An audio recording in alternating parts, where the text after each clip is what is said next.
그림이 있어야 돼요. 뭐 많은 그림이 아니고 예를 들어 이렇게 생각해 보세요. 의사가 하는 일은 뭐예요? 의사가 하는 일 그러면 한마디로 탁 말하면 의료죠. 의료. 또 선생님이 하는 주된 일이 뭐예요? 수업이죠. 목사님이 하는 일을 뭐라 그래요? 목회라 그러잖아요. 그 한 단어로 딱 표현되는 게 있단 말이에요. 선생님은 수업, 의사는 의료, 목사님은 목회. 한 단어로 딱 나오는 게 있단 말이에요. 그죠? 공무원이 하는 일이 뭐예요? 공무원이 하는 일. 공무. 공무원이 하는 일이 공무 아니에요. 그죠? 한 단어로 표현할 수가 있는 게 있어요. 70인 중직자가 해야 될 한 단어로 표현해야 될 게 있어요. 70인 중직자는 뭘 계속 마음속에 그려야 되냐면 목회자는 목사, 목사는 목회, 의사는 의료, 선생님은 수업이라는 한 단어가 정체성이기도 하고 역할이기도 하고 그림이기도 한 것처럼 70인 중직자 이러면 가지고 있어야 될 단어가 있어요.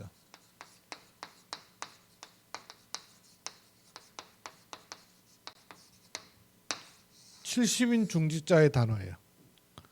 현장팀 사역. 이 단어를 여러분이 잊어버리지 마셔야 돼요. 목사가 할 일을 목회라 하는 것을 줄임말이고요. 그 목회를 풀어서 말하면 목회팀 사역이에요. 근데 70인 중직자는 뭐 하는 사람이냐면 현장팀 사역이에요. 현장팀 사역이란 말을 제가 이렇게 잘 그리는 이 그림 가지고 한번 생각해 보세요. 여기는 현장. 그림 제가 그리는 거 이해되죠? 여기는 팀. 그럼 여기는 사역. 요 세 단어가 합쳐진 게 현장팀 사역이에요. 그럼 4개에 있어서 70인 중직자에 있어서 현장은 어떤 현장이 있을까요? 여러분이 가지고 있는 업이든 업 그러면 어떤 분야가 있겠죠. 또 여러분이 살고 있는 어떤 지역이든 그 업에 대해서든 지역에 대해서든 전체를 보는 것이 현장이에요. 예를 들면 우리 박희진 집사님이 병원 직장 다니잖아요. 그럼 병원 직장을 다닐 때 자기가 맡은 일은 또 한 분야 파트가 있단 말이에요. 원무라는. 근데 그것만 보면 안 되고 병원 전체를 봐야 돼요. 그래야 70인 중직자의 눈을 가지게 돼요. 또 한빛 아동병원만 보는 것이 아니라 의료에 관련된 전체도 볼 수 있어야 돼요. 그게 분야의 전체예요.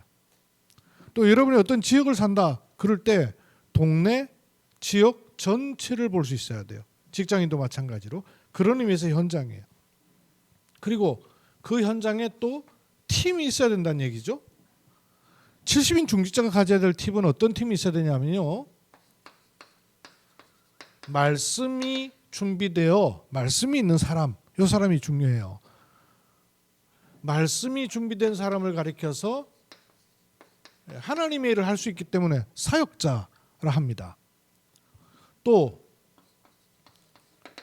현장에 많은 전도할 수 있는 문을 여는 사람을 가리켜서 팀 사역자라 해요. 팀 사역자는 많은 문들을 여는 사람이에요.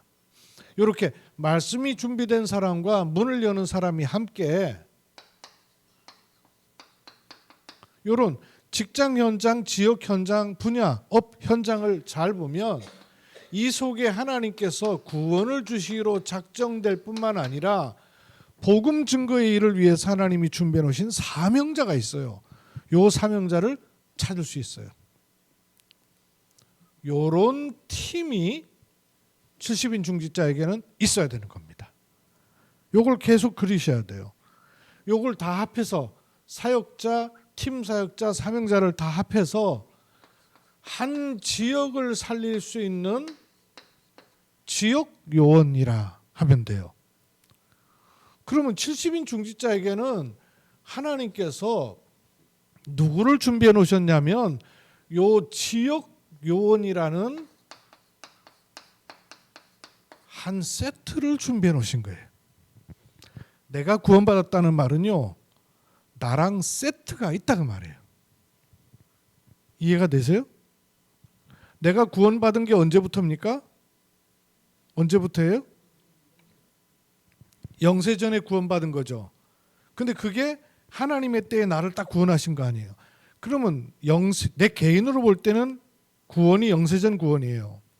동시에 하나님의 시간표로 보면 가족, 예를 들면 황성욱 집사님이랑 박혜인 집사님이 부부라는 것이 세트잖아요.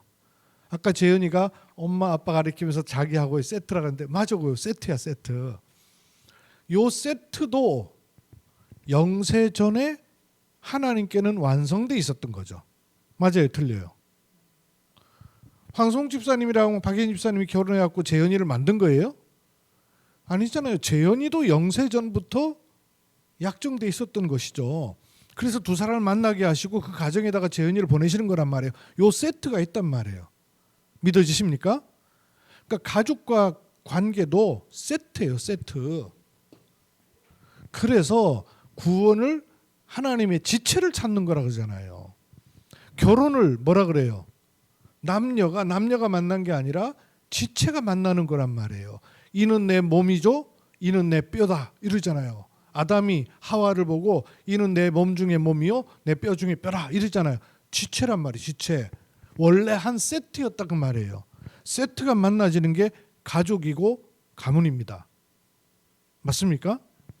그것처럼 70인 중직자에게는 하나님이 예비해 놓으신 지옥요원이라는 세트가 있어요. 세트가 있단 말이에요. 요걸 찾는 거예요. 세트가 있기 때문에 내가 만드는 게 아니고 내가 막 억지로 하는 게 아니라 있어요. 정확하게 만나지면서 아구가 딱 맞는 세트가 있어요. 세트. 김혜정 권사님한테도 세트가 있어요. 여기 계신 중직자들한테 박경자 권사님한테 세트가 있어요. 세트가. 요 세트가 만나지는 거예요. 그런 의미에서 목회자도 세트가 있어요. 뭐 이런저런 일 때문에 막 교인들이 뭐 나가기도 하고 들어가기도 하고 막 이런데 그게 문제가 아니에요. 세트를 이루는 거예요. 저 은행에 가면 동전을 세는 그 이 판 있잖아요. 혹시 보셨어요?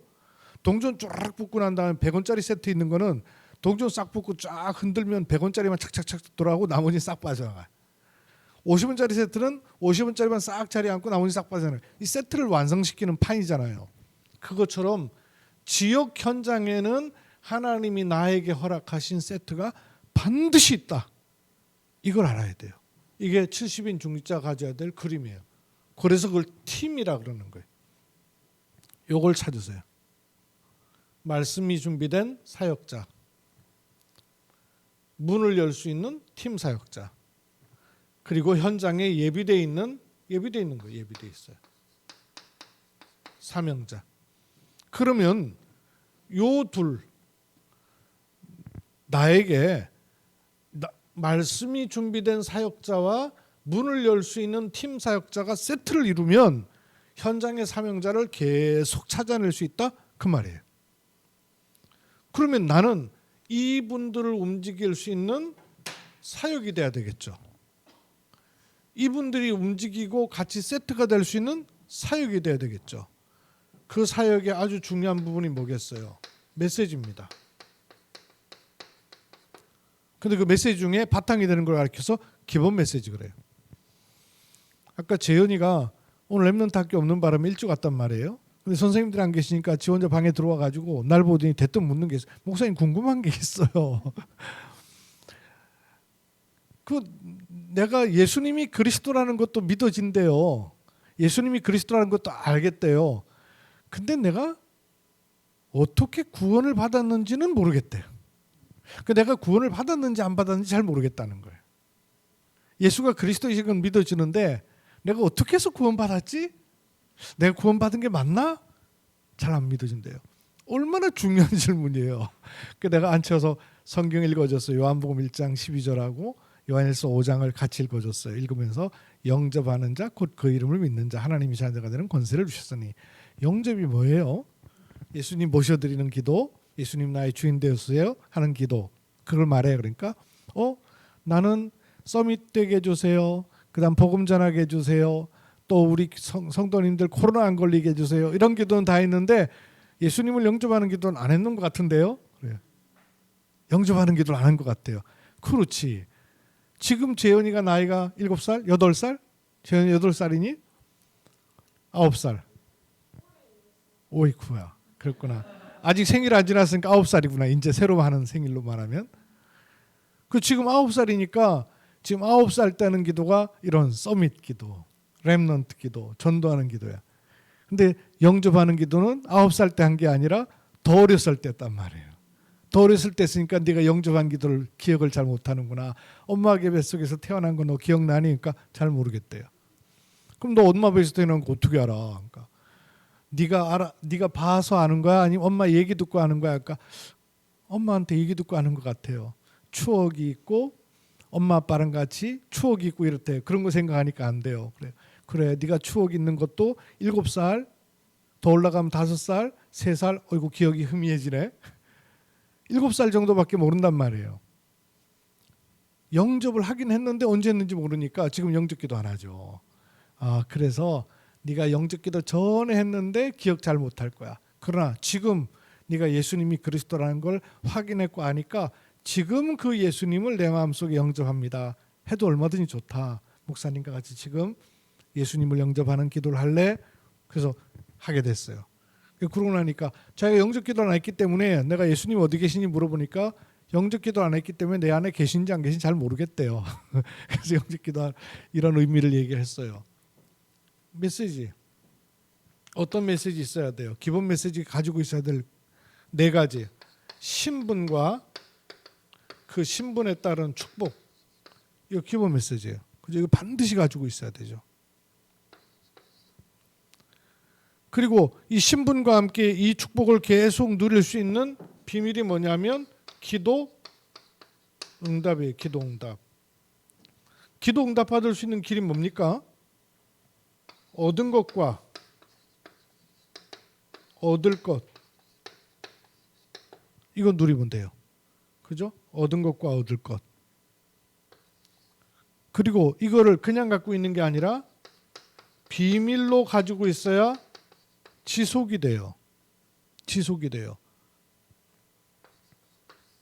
그리고 이게 신분 정도가 아니라 사용할 수 있는 권세로 누려져야 돼요. 요 4가지가 기본 메시지예요. 요 기본 메시지로 사역자와 팀 사역자 계속 같이 인도받아가는 거예요. 특히 내가 어떻게 살아야 될 것인가 하는 거 사도행전에 지역 살려야 되잖아요.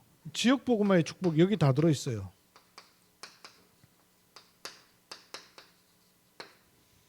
요거 내가 딱 세팅돼 있어야 돼요. 이게 계속 내가 확인돼야 돼요. 요 그림을 가지고 계속 현장에 보여야 돼요. 요것 가지고 요 가운데 부분 오늘 시간이 없어요. 가운데는 얘기를 못 하겠으니까 요걸 찾는 거예요. 3가지. 현장, 팀, 사역. 현장, 팀, 사역. 현장은 어떤 현장이냐? 내 분야, 내 지역 전체. 여기에 팀이 있어야 돼요. 어떤 팀? 말씀이 준비된 사역자, 문을 열 수 있는 팀 사역자와 함께 현장에 예비된 사명자를 자꾸 찾는 눈. 그게 현장팀 사역이에요. 그러려니까 어떤 사역이 필요하냐?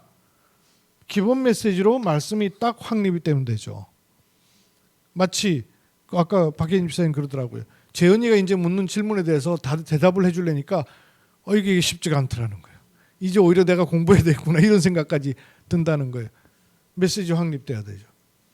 사도행전을 그냥 읽고 은혜 받는 게 아니라 사도행전 속에 있는 지역 복음화가 찾아지면 계속 그걸 그릴 수 있죠. 예를 들면 이런 거예요. 사도행전 2장 9절로 11절 뭐 나오죠? 여기 보면 오순절 날이 이미 이름에 이 무슨 말이에요? 예배하러 모였습니다. 모였는데 모여있는 사람들이 달리 보인 거예요. 그냥 똑같은 사람으로 온 게 아니고 여러분이 예배 올 때 요 눈을 가지고 있으면서 예배 오면 달리 보이는 게 있어요. 보통 중직자가 어떤 수준이냐면 그냥 내가 가서 은혜 받기도 급급하면 안 보여요.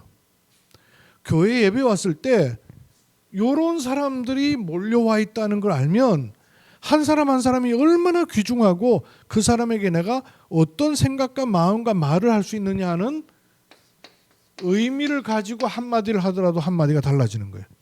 새 가족이 와 있다. 교사 선생님이 있다. 렘넌트가 와 있다. 그냥 의례적으로 하는 말하고요. 의미를 가지고 기도하고 있다가 와서 만났다. 달라지는 거예요. 북한에서 어려움 많이 당하다가 탈북해갖고 온 사람 지금은 너무 많이 오지만 예전에 온 지 얼마 안 됐을 때는요. 이 사람들이 북한에서 왔다 그러면 얼마나 막 어느 고향에서 왔다 그러면 막 서로 막 금방 통해버린대요. 그러면 그 사람한테 해줄 얘기가 너무 많다는 거예요. 의미를 가졌으니까 이유를 아니까 마찬가지예요. 여기 예배 와서가 아니라 여러분이 주간 중에 한 분 한 분을 놓고 중직자들이 교회를 놓고 기도하다가 보면 아 내가 이번에 우리 렘넌트한테는 이 얘기를 꼭 해줘야지. 우리 새 가족 만나면 이 새 가족한테 이 얘기를 꼭 해줘야지. 얼마나 생각이 많이 나겠어요. 의미를 가지게 돼요. 이런 눈으로 사도행전 한번 쭉 봐보세요. 그러면요 많은 현장이 보여요. 어떤 현장이? 내 있는 현장이 그냥 막 정신없이 다니는 직장 현장이지만 그 현장 속에서 하나님이 이런 사람들을 찾을 수 있는 메시지가 발견되는 눈을 갖게 된다고 말해요. 이게 15나라 사람들이 모였단 말이에요. 여기에. 얼마나 중요해요. 의미 있는 사람들이 구석구석에 있는 거예요. 교인의 수가 많고 적음이 아니라 한 사람 한 사람을 향하여 하나님이 어떤 계획을 품고 있는가를 찾을 수 있는 눈을 가진 사람이 70인 중직자의 그림이에요. 요 흐름이 어디까지 가냐면 나중에 사도행전 11장 흩어졌는데도 계속 전도문이 보인 거예요. 흩어졌는데도 하나님의 계획이 계속 보인 거예요. 그러니까 성령의 인도를 받고 하나님의 역사를 보게 된 겁니다. 70인 중직자가 가져야 될 그림이에요. 그중에 가장 중요한 단어 현장 팀 사역. 요 얘기를 앞으로 좀 할게요. 현장 팀 사역. 70인 중직자가 할 일이 뭐냐? 현장 팀 사역. 그럼 내가 현장 팀 사역의 개념을 가지고 있으면서 주방 봉사를 한다. 현장 팀 사역 개념을 가지고 있으면서 새 가져가고 오며 가며 같이 간다. 의미가 달라지고 내용이 달라지고 힘이 달라지고 영적 흐름이 달라지는 거예요. 이런 눈을 갖게 되기를 주의 이름으로 축복합니다. 하나님 우리를 축복하셔서 70인 중직자의 눈을 갖추되 현장 팀 사역이 뭔지 또 현장 팀 사역에 대한 의미 계속 질문하는 것 중에 하나님께서 알게 하시고 깨닫게 하시고 의미를 갖게 하시는 축복 누리게 하옵소서. 주 예수 그리스도의 이름으로 기도드립니다. 아멘.